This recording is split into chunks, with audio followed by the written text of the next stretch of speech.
Okay, let's dive into this. To really understand the scale of what we're dealing with, we have to start with this number, $6 million. That is the amount of Bitcoin demanded back in 2017 during the infamous extortion of the entertainment giant HBO.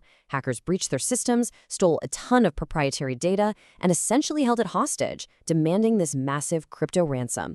It was a completely brazen attack that grabbed headlines all over the world. But as you'll see through the data presented in our source today, that highly publicized Hollywood shakedown was actually just a distraction. Section 1. The HBO Bitcoin Extortion. So while the media was completely focused on the theft of television scripts and internal emails, federal prosecutors were quietly and meticulously tracing the digital footprints left behind by these attackers. And what they uncovered was that the HBO hack was literally just the tip of the iceberg of a sprawling, years-long cyber campaign. According to the Justice Department's superseding indictment, which is detailed by Decrypt, U.S. prosecutors have formally alleged that 6 specific individuals were directly involved in the HBO breach. You'll see Behzad Mesri at the top there. He was previously charged, but he definitely wasn't acting alone. Prosecutors have now named 5 other defendants: Saeed Hushiar, Manoushar Hashemlu, Kivan Fayaz, Sabar Shabazi Balohi, and Arman Kazadian. The U.S. government states these men were the actual hands on the keyboards during the HBO extortion, but pulling back the lens reveals they were part of a much, much larger, highly organized apparatus. Section 2. The Mabna Institute Revealed. Now, what's really interesting about this is how it completely reframes our entire understanding of the threat. We're moving away from a handful of opportunistic hackers to a highly structured, institutionalized operation. Let's look at the actual scope of the DOJ's target list. The indictment doesn't just stop at those 6 men. It actually charges a total of 17 alleged hackers. And prosecutors assert that these 17 individuals were not just some rogue operators working out of a basement somewhere. They were allegedly members of the Mabna Institute, which is based in Iran. Furthermore, the Justice Department claims that this institute was carrying out these operations on behalf of the Islamic Revolutionary Guards Corps, the IRGC, as well as other Iranian government and university clients. This fundamentally elevates the whole narrative from corporate extortion to alleged state-sponsored cyber espionage. To really put this into perspective, take a look at this statement from Brett Leatherman, the FBI Cyber Division Assistant Director. He explicitly categorizes this as a sprawling hacking-for-hire operation. It's so vital to note here that the FBI is completely dismissing the idea of this being just a one-off attack. They're painting a picture of a systematic, profit-driven enterprise designed specifically to target and vacuum up the intellectual property of American and allied institutions all over the globe. Section 3. A massive academic heist. Once we leave the HBO extortion behind and look at the Mabna Institute's primary targets, the true, astonishing scale of this cyber campaign comes into sharp focus. The entertainment industry was really just a side hustle for them. The main target? 31.5 terabytes. That is the staggering volume of information and intellectual property the DOJ alleges this group successfully stole. I mean, think about what that number actually means in terms of raw text, research data, proprietary algorithms, scientific discoveries. It is an absolute ocean of data. It represents decades of funding, thousands of hours of labor, and the cutting-edge innovations of countless individuals, all siphoned away into foreign servers. And how exactly did they get those 31.5 terabytes? By casting an incredibly wide net. The hackers allegedly targeted over 100,000 professor accounts worldwide.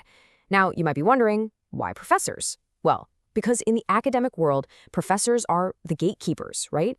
They hold the keys to pre-published research, grant data, doctoral theses, and incredibly lucrative corporate-sponsored patents. By targeting the professors, these hackers were going straight for the vault. The geographical spread of this operation is honestly just as shocking.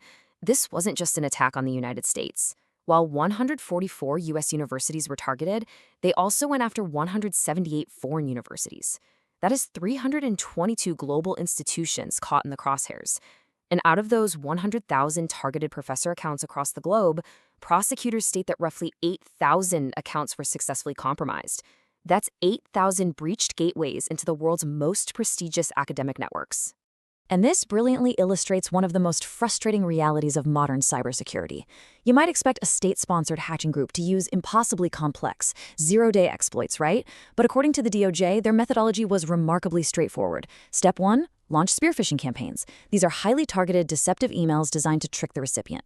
Step 2, capture the stolen login credentials when the victim inevitably falls for the bait. And step 3, just log in as the user and quietly exfiltrate the research, academic journals, dissertations, and ebooks. It's just simple, human error-based tactics leading to catastrophic data loss. This catastrophic data loss really underscores a powerful summary from Assistant Attorney General for National Security, John A. Eisenberg. He notes the theft of untold value. I mean, you can put a price tag on a stolen HBO script, for sure, but how do you price out the foundational research for a new pharmaceutical drug or advanced engineering schematics? The economic damage and loss of competitive advantage hidden within those 31 terabytes is virtually incalculable.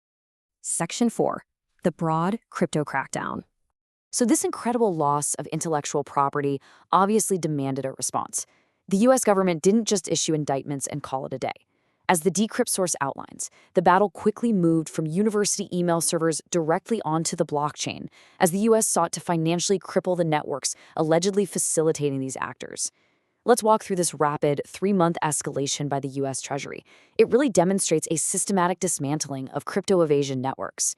In June, the Treasury sanctioned 4 Iranian crypto exchanges, including Novitex, explicitly accusing them of facilitating terrorist financing and linking them to IRGC-affiliated ransomware actors. In July, they escalated even further, directly freezing assets they linked to Iran's central bank and armed forces. And by August, they had sanctioned 2 more exchanges accused of laundering millions for the IRGC. It's basically a textbook example of financial strangulation via blockchain tracking. So, the crucial point here is the sheer scale of the financial impact, $131 million. In that July action alone, the Treasury successfully froze over $131 million across just 4 crypto wallets. This really proves that cryptocurrency is not the untraceable safe haven some assume it to be.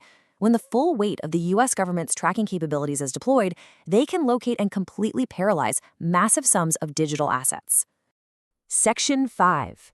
$10 million bounty. We've talked about the stolen data, the frozen crypto, and the geopolitical chess match. But ultimately, this boils down to a very real-world manhunt for the individuals named in these indictments. Listen to the determination in this quote from U.S. Attorney Jamie McDonald. More than 8 years after making the original indictment public, these charges make clear that the passage of time will not deter us. This is the DOJ sending a loud and clear message. More than 8 years have passed since the HBO hack, yet the U.S. government is still expanding the indictments, still tracking the crypto, and still actively hunting the perpetrators. The file definitely remains open. And that leaves us with a final, lingering question to wrap up today's explainer. The U.S. State Department is currently offering a massive $10 million reward for information leading to the location of 5 of these defendants. They've frozen $131 million in assets, they've named names, and mapped out the entire Mabna Institute methodology. But will these digital ghosts, who are operating under the alleged protection of a nation-state, ever actually see the inside of a physical courtroom? It is a fascinating geopolitical thriller that's still unfolding right now.